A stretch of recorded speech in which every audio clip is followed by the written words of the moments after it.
Ito yung binibigay namin module. Ito yung itsura po ng module na binibigay namin sa mga magulang. So, naka-set A, set B po ito kasi na-distribute ko na kahapon ng mga set A. Ito po yung itsura ng module na binibigay namin sa mga bata. So, music, quarter 1. So, ito yun. Ito po yun. So, yan. So, yan. Ito naman po, ASP. At ito naman po, Mathematics Module 3. Science Module 1. So, may iba't iba pong module number yan. Kaya every week po, nagbabago po kami ng setup ng pamimigay. Okay, so, ito naman po, ito yung example. Ito po yung example ng ibinibigay namin sa estudyante. So, ganyan po ang isang set na ibinibigay namin. Tapos, isang linggo na po ito, sasagutan nila, and then the following week magkakaroon po kami ng palitan kasi set A po yan, naka set A. So set A, set B po kasi, kaya dapat matapos nila sagutan ng mga estudyante ng buong linggo. Okay, so ano pa nga bang pinahinahanda ng mga teacher? So kailangan pag dito sa school may ganito ka, may hand sanitizing pure protect na sinasabi, maghugas at mag-sanitize ng gamay kung saan kagaling. Siyempre, may tubig. So, kailangan natin yan. Ito, kailangan din natin ng puncher, gunting, kailangan po natin yan. So, sa mga need. So, ang piniprepare po namin katulad nito.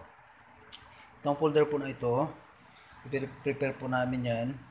So, never mind na lang po sa position ko. Mababang position yan. Okay, individual learning monitoring plan. Ano ba ang laman yan? Okay, so ito po, ang isang folder nito, ito yung kailangan makita ng aming mga higher ups kung paano namin piniprepare ang aming mga estudyante.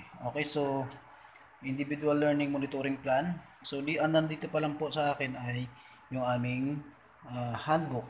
So, i-prepare namin sa mga magulang yan. Okay, ma'am? Ay, Brad, order mo, Brad. Nice. Okay, so thank you. Okay. Brad.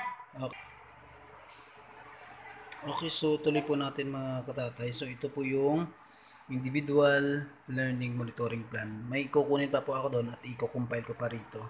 Okay, next po natin ay ang ano po ang ginagawa ng teacher.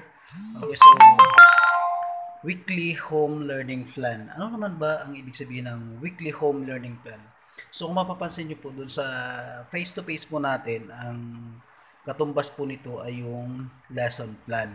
Kaya po andyan pa rin ang word na plan kasi ito yung magsusundan ng estudyante sa paggawa o pagsagot ng kanilang mga modules. So ito po yun.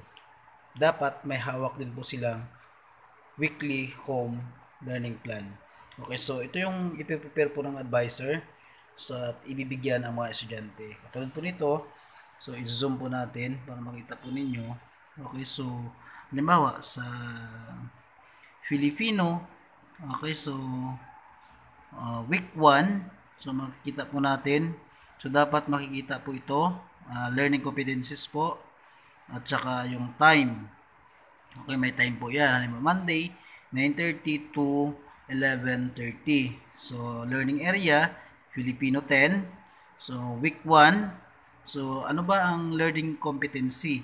So, ito po sa learning competency, andyan na po yung, kung mapapansin ninyo, kukunin ni teacher kung ano yung magiging kailangan makuha ng isang estudyante sa kanilang pag-aaral. Ito yung, halimbawa, na ipapahayag ang mahalagang kaisipan na napakinggan. So, andyan yung code, F10PN-IA-B-62.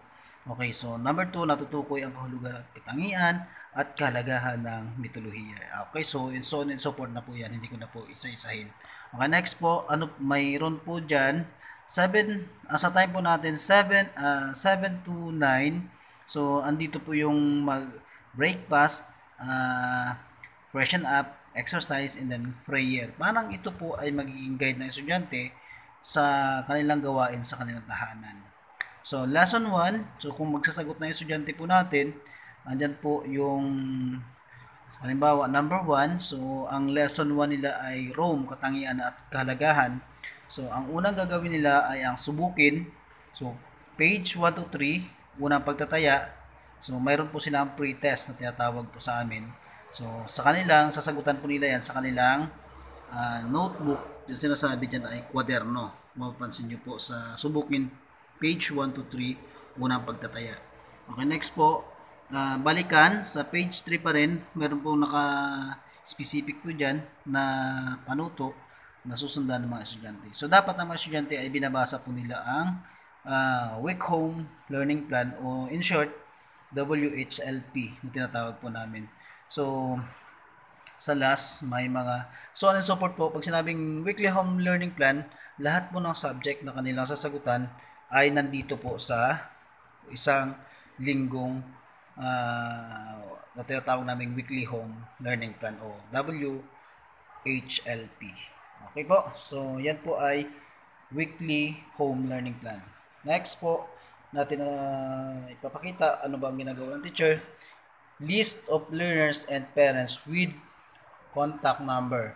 So, ito po dapat ang mga list o master list ng mga estudyante at pangalan ng mga magulang at may contact number. Kasi ito po yung way, dahil new normal po tayo, ito yung way namin para mas mabilis na communication sa aming mga estudyante at the same time sa kanilang mga parents and guardian. Okay, so dito po, titignan po natin kung ano pong nilalaman ng list of learners. Ay, okay, so hiniram pala ang list ko. Ito yan. Ito po yan. Papakita ko sa inyo sample. Okay, so, sorry lang. Ito po yan.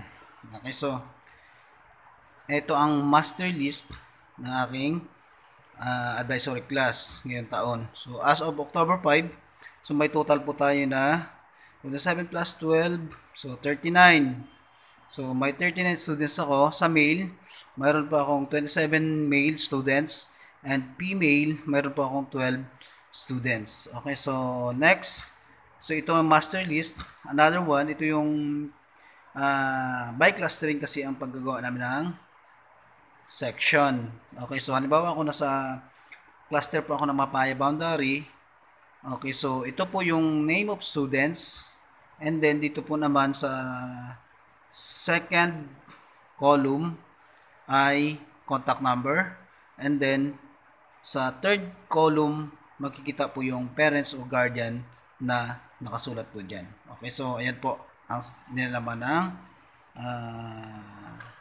list of learners, parents, and with contact numbers. Okay, so yan po.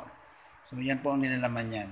Now, so yan po ang mga isa sa mga piniprepare, maingat na ginagawa ng mga teachers kasi yan po ang importante sa ngayon para maging maayos po ang kanilang mga ginagawa. Okay, next. Self-learning module. Okay, so dapat doon sa binibigay namin na module, katulad po nito, so ang teacher, okay, so halimbawa ito music po natin, quarter 1, so dapat mayroon ang teacher na i-print na mga module para sa kanyang estudyante. So ilalagay po yan dito. So ako, wala pa pong laman kasi nga ipiprint ko pa lang po yung module ko. Pero ito yung halimbawa sa mga module na sinasabi ko sa inyo. Ipiprint po yan and then ilalagay ni teacher. If in case may tanong po ang estudyante sa kanya, so makikita niya doon sa kanyang self-learning module na hawak. Okay po? So hindi na si teacher maghahanap na, sige bukas na lang sasagutan kasi wala siyang hawak. So dapat si teacher may hawak po siya na self-learning module. At the same time, si teacher dapat po ay alam niya ang kanyang hawak na module at kung sakaling may clarification o ang estudyante, alam niya na po ang isasagot o alam niya na po ang ituturo sa kanyang estudyante. Ibig sabihin po, basta madaling salita, nabasa na ni teacher yung module na kanyang hawak. Yun lamang po. Okay po? So, yan po isa sa mga hinahawakan ng teacher. Next, another one, folder na piniprepare ng teacher ay most essential learning competencies. Okay, pag sinabi po natin most essential competency, ito po yung dati, ito MELCS kasi ang isa sa mga abbreviation ito na tinatawag. So, pag sinabing most essential learning competencies po, so ito yung piniling competency ng DepEd upang ituro sa mga estudyante. Dati kasi marami ito, kaya ngayon may na dati may mga redundant, I mean kaya nagbawas ng competency kung alin yung mas importante, yun na lang po ang iniwan bilang panturo. Kaya po ang most essential learning competency ay isa sa mga kailangan po ng estudyante. Okay, so okay, pagpatuloy po tayo. So ito po yung tsura po, umukha ng competency na sinasabi ko po sa inyo. Okay, so ipakita ko lamang po sa inyo. So ito po halimbawa, ito ay Pilipino. So yan. So grade 10. So Filipino. Okay, so yan. Essential learning competency. Quarter 1, ito quarter 1. So most essential competencies. So, tignan po natin ano po nakasulat dito sa taas? Pagkatapos ng ikasampung baitang, maipapamala sa mag-aaralang kakayahang komunikatibo, mapanuring pag-iisip at pag-unawa at pagpapahalagang pampanitikan gamit ang teknolohiya at iba't ibang uri ng teksto at silid-aklatan pandaigdig tungo sa pagkakaroon ng kamalayang global.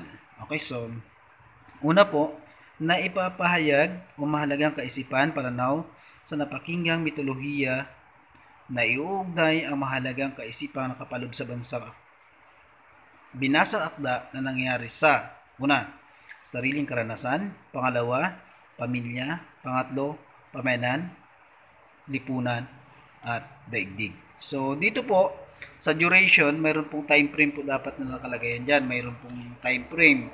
So, K-12, CG po ito, code. Ito po yung code na sinasabi namin. May code po kasi yan. So, hindi po pwedeng wala itong code kasi importante po para mas mabilis po at madaling masundan ang competency. Okay, so, ito ay quarter 1, first quarter. Okay, so, tignan po natin. Next, ito naman po ay karugtong pa rin po nung una. So, andiyan po nakasulat yung mga competency na mahalaga na dapat maituro po sa ating mga estudyante. So, piling-piling competency po ito na inilagay at kasalukuyang ituturo sa mga estudyante. Okay po? So, yan po ang most essential learning competency na tinatawag po natin o MELCS sa madaling salita. Okay po, so sa susunod po, abangan nyo ulit ang vlog ko pagdating sa home visitation namin sa mga estudyante. So, bago po namin ginawa ito, mayroon na rin kami simulation program na kinandak at orientation sa mga parents kung ano ba ang kanilang maging role and function sa kanilang mga anak. So, kung nanonood po kayo sa video na to at hindi ka pa nakapag-subscribe sa aking channel, paki-subscribe na lang din po at paki-share. May share button po dyan, paki-share na lang natin. Okay, salamat po sa inyo at abangan nyo po ang next vlog.